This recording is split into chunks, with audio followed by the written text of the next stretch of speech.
Good evening বন্ধুরা, আজকে আমি বানাবো মুসুর ডাল রেসিপি। প্রথমে ওভেন অন করে তাতে কড়াই বসালাম।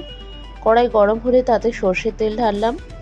কিছুটা সর্ষের তেল ঢেলে তাতে কাঁচা লঙ্কা, শুকনো লঙ্কা ফোড়ন দিলাম জিরে ফোড়ন আর 5 ফোড়ন।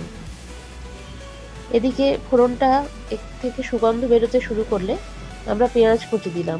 পেঁয়াজ কুচি দিয়ে কিছুক্ষণ ভাজতে থাকলাম। ওদিকে একটা কুকারে 1 কাপ মুসুর ডাল ভালো করে ধুয়ে নিয়েছিলাম।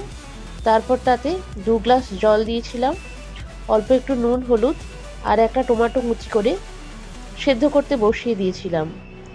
এদিকে পেঁয়াজটা আর ফোড়নগুলোর সাথে ভাজছি।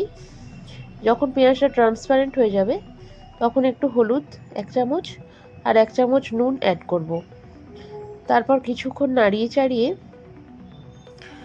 কুকারে যে সেদ্ধ করা মুসুর ডালটা ছিল সেটা এই কড়াইতে আমরা অ্যাড করে দেব। আপনারা দেখতে থাকুন বন্ধুরা। ফোড়নের সাথে আমরা পেঁয়াজটা ভালোভাবে নাড়াচাড়া করছি। বেশ কিছুক্ষণ নাড়াচাড়া করার পরে কুকার থেকে ডালটা নিয়ে আমরা কড়াইতে ঢেলে দিলাম। এরপর কিছুক্ষণ ফোটালেই তৈরি হয়ে যাবে সুস্বাদু হালকা পাতলা মুসুর ডাল রেসিপি। আপনারাই কমেন্ট করে জানান বন্ধুরা কেমন হয়েছে।